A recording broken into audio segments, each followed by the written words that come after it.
Good morning बेटा। वैसे previous class में हमने रेशनल नंबर्स का base, it means what are natural number, whole numbers, integers, fractions, इसको डिस्कस कर लिया था। आज स्टार्ट करते हैं हम लोग rational number. Then what are rational number? तो rational number can be written in the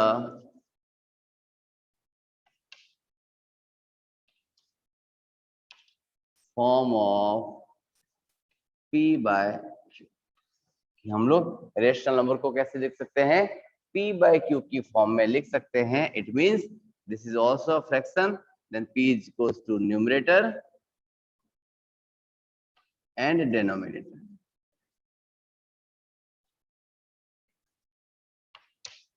कई लोग इसको a अपॉन b भी लिखते हैं, कोई फर्क नहीं पड़ता, हमें तो किसको लिखना है? न्यूमरेटर अपॉन डिनोमिनेटर को। तो rational numbers can be written in the form of p by q where, अब लगती है इसकी कंडीशंस कि p by q कैसे हो सकता है ना? p by q कैसे हो सकता है? इट मींस रेशनल नंबर्स के लिए क्या क्या चीजें रिक्वायर्ड होती है उसकी बात करें। Where p and q are integers, यानी p और q क्या थे? इंटीजर्स हो सकते हैं। अब हमने प्रीवियस डे में डिस्कस क्या किया था? Integers, integers are positive, negative and zero. यानी जो पॉजिटिव वैल्यू हो, जो नेगेटिव वैल्यू हो या फिर जीरो हो, वो सारे क्या कहलाते हैं? अपने इंटीजर्स कहलाते थे। जैसे मान लिया 3/7, 9/11, ओनली 0, फिर 7/9, 19/31, सो ऑन एटसेट्रा। ऐसे बहुत सारे नंबर्स हो सकते हैं। यानी हमने यहाँ पर पॉजिटिव नंबर्स को भी लिया, नेगेटिव नंबर्स को भी लिया and also zero. It means zero is also a rational number. Zero is also a rational number. हमने क्या कहा?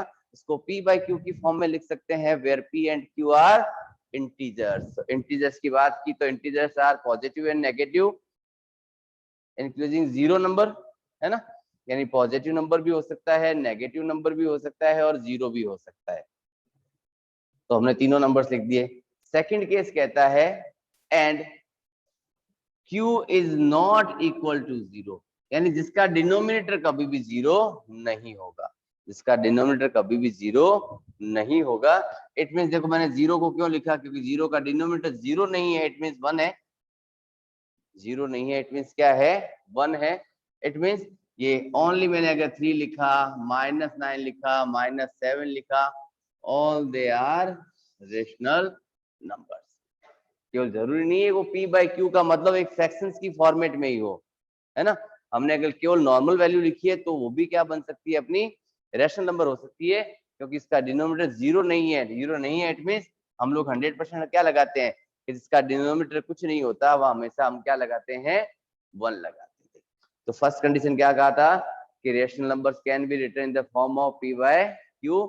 It means numerator upon denominator की फॉर्मेट में लिखा जा सकता है। सेकंड थिंग कि p and q are integers. Integers means positive value and negative value including zero. यानी positive, negative and zero all of together make a integer. तो मैंने पॉजिटिव नंबर भी लिखे, नेगेटिव लिखा, जीरो भी लिखा, बट साथ में नेक्स्ट कंडीशन क्या डाली मैंने? q is not equal to zero, कि अपना q जो है वो कभी भी जीरो के इक्वल नहीं होता। यानी डिनोमिनेटर जो है वो कभी जीरो नहीं होता। q किसको रिप्रेजेंट करता है? अपना डिनोमिनेटर। कि डिनोमिनेटर कभी भी अपना जीरो नहीं हो सकता। ओके, उसके बाद कहा कि p and q are coprime number. Co-prime, it means no having common factor, no having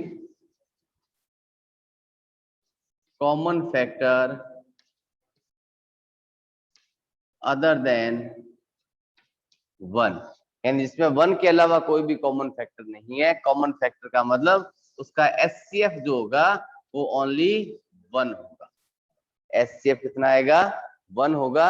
या फिर इसको हम कह सकते हैं कि 1 के अलावा और किसी से डिवाइड नहीं है, 1 के अलावा और किसी भी नंबर से डिवाइड नहीं हो रहा है। जैसे मान ली लिखा हमने एक एग्जांपल 7/9, जिसको और आगे फर्दर सिंपलेस्ट फॉर्म में लिया नहीं जा सकता। जैसे मान ली लिखा मैंने यहाँ 19/57, क्या ये एक रेशनल नंबर था? नहीं था। क्यों? क्योंकि इसको आगे हम फर्दर सिंपलेस्ट फॉर्म में कन्वर्ट कर सकते हैं। 19 1 जा 19, 19 3 जा 57, इट मींस 1/3। सिंपलेस्ट फॉर्म क्या बनी इसकी? 1/3। सिंपलेस्ट फॉर्म 1/3 बनी है, तो 1/3 अपना क्या बना है? रेशनल नंबर बना है। 19/57 रेशनल नंबर नहीं है। क्यों? क्योंकि इसकी कंडीशंस फुलफिल नहीं हो रही। यानी अगर हम ये कहते हैं कि वो न्यूमरेटर अपॉन डिनोमिनेटर है, तो रेशनल नंबर की एक कंडीशन अप्लाई हो सकती है कि they can be written in the form of p/q, कि जिसको हम न्यूमरेटर अपॉन डिनोमिनेटर के फॉर्मेट में लिख सकते हैं। सेकंड का वो इंटीजर्स हो सकते थे, इट मींस पॉजिटिव, नेगेटिव और जीरो कुछ भी हो सकता था। फिर हमने कहा कि इसका q कभी जीरो नहीं होगा, तो इन केस अगर आपने यूं लिख दिया 1/0, it means not defined, it means not defined, जिसको हम लोग बता ही नहीं सकते कुछ क्या है क्या नहीं। ठीक है, 1/0 इज नॉट डिफाइंड, क्या q कभी जीरो नहीं हो सकता। उसके बाद लास्ट कंडीशन बताई, then p and q are coprime number. अगर सारी की सारी कंडीशन फुलफिल होती है, इट मींस वो गिवन नंबर क्या होगा? अपना एक रेशनल नंबर होगा, अदरवाइज वो रेशनल नंबर काउंट नहीं होगा। क्लियर है? जैसे मान लीजिए 19/57 दिया आपको, इसको हम लोग फर्दर सिंपलेस्ट फॉर्म में कन्वर्ट कर सकते थे, तो हमने इसको कन्वर्ट कर दिया। अगर मैं कन्वर्ट नहीं करता, केवल 19/57 पे लाके छोड़ देता, तो मोरा वो जो है वो मेरा रेशनल नंबर काउंट नहीं होता। ओके, तो यहाँ तक की बात तो हुई अपनी रेशनल नंबर की डेफिनेशन के रिगार्डिंग। रेशनल नंबर्स की प्रॉपर्टीज सब कुछ एक साथ डिस्कस कर दिया हमने। ओके,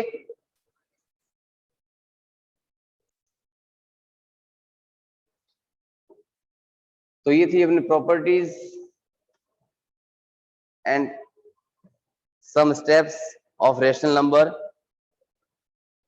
अब नेक्स्ट देखते हैं अपना representation of rational number on the number line, कि रेशनल नंबर्स को नंबर लाइन पे कैसे ड्रॉ करते हैं। वही सेम सिंपल सा प्रोसेस है, जहां हमने पहले फ्रैक्शंस को नंबर लाइन पे लेके गए थे, फिर इंटीजर्स को लेके गए थे, है ना?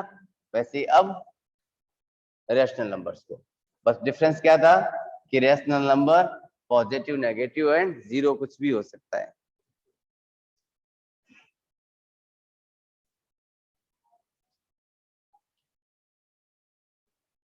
Represent rational numbers on the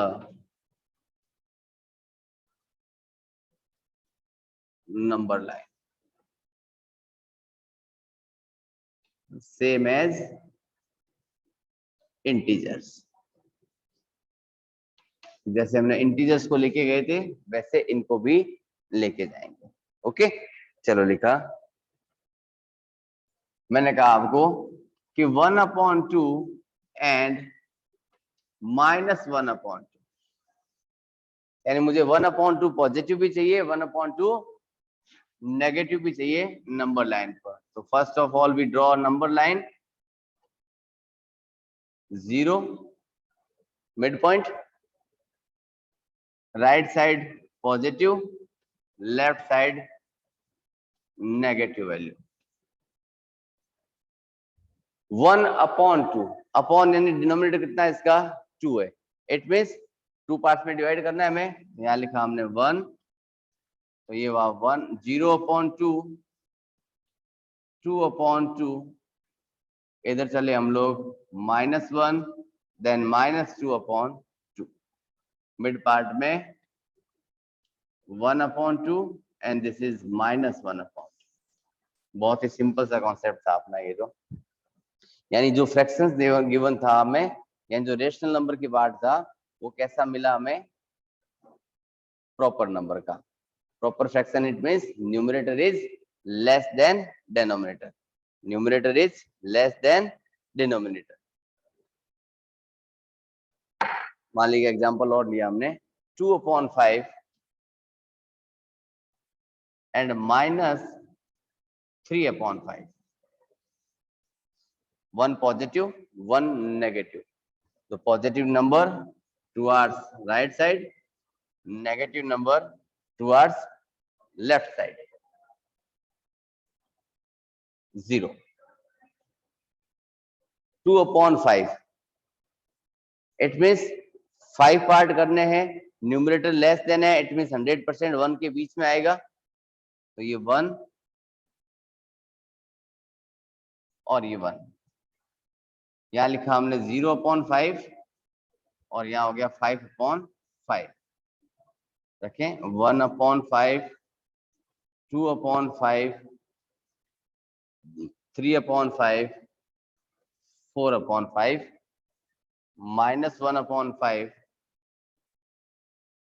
minus 2/5, minus 3/5, minus 4/5 and minus 5/5. 5/5 1 के इक्वल. अब 2/5, this is 2/5 and minus 3/5, this is minus 3/5. यहाँ तक तो हमने क्या देखा, प्रॉपर नंबर थे. अगर हमें इम्प्रॉपर नंबर रेशनल नंबर की फॉर्मेट में मिल जाए तो मान लिखा हमने यहाँ -7/3. In this rational number, numerator is greater than denominator. कि न्यूमरेटर जो है वो डिनोमिनेटर से क्या है, बड़ा है. बड़ा है तो कहां तक जाएगा, तो डिवाइड तो पार्ट्स हमें कितने करने हैं, 3 पार्ट्स करने हैं. ठीक है, नेगेटिव वैल्यू है तो चांस ज्यादा नेगेटिव का है, तो 0 को यहां रखते हैं हम लोग. अब 1, 2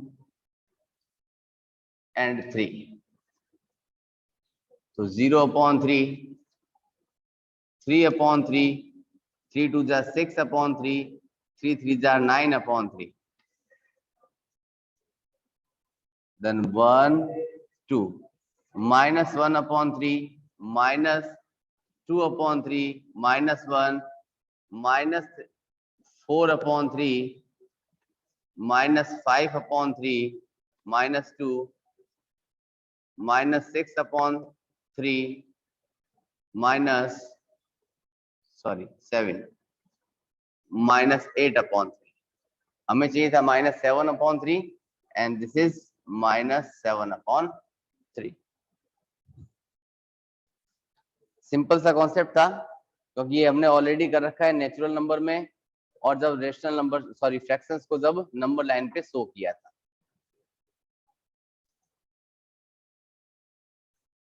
चले, ये तो था अपना नंबर लाइन.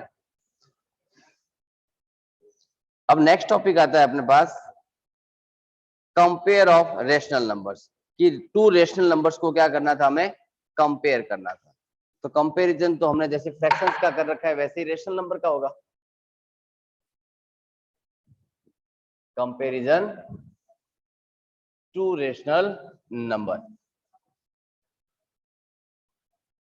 हमें ऑलरेडी पता है positive value is always greater than negative value. Positive value is always greater than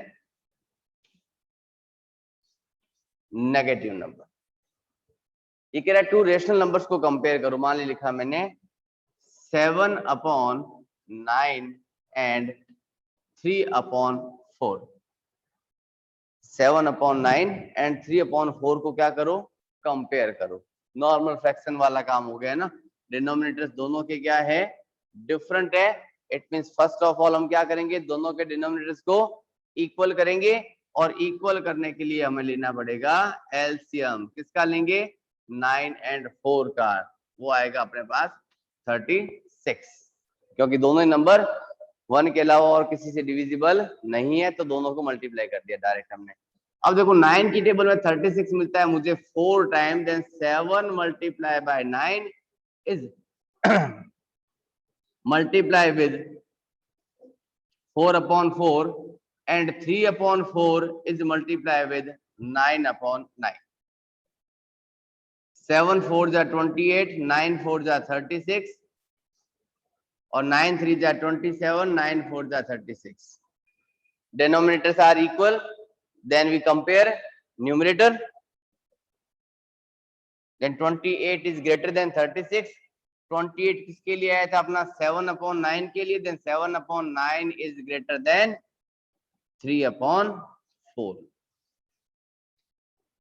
अगर क्वेश्चन में ऑलरेडी एक पॉजिटिव और एक नेगेटिव वैल्यू गिवन है तो डायरेक्ट क्वेश्चन में क्या लिख सकते हो आप लोग, positive value is always greater than negative value. ठीक है ना. जैसे मान लिखा मैंने -7/3 एंड 7/3. तो डायरेक्ट हो गया ना, ये नेगेटिव वैल्यू थी, ये पॉजिटिव वैल्यू है, तो negative value is always less than positive value. Then -7/3 is less than 7/3. इसको तो इक्विवेलेंट करने की जरूरत भी नहीं थी. अगर ऐसा लग जाए आपको कि सर डिनोमिनेटर अनइक्वल होगा तो क्या करेंगे, मान ले 9/11 नेगेटिव में है और पॉजिटिव में है 7/13.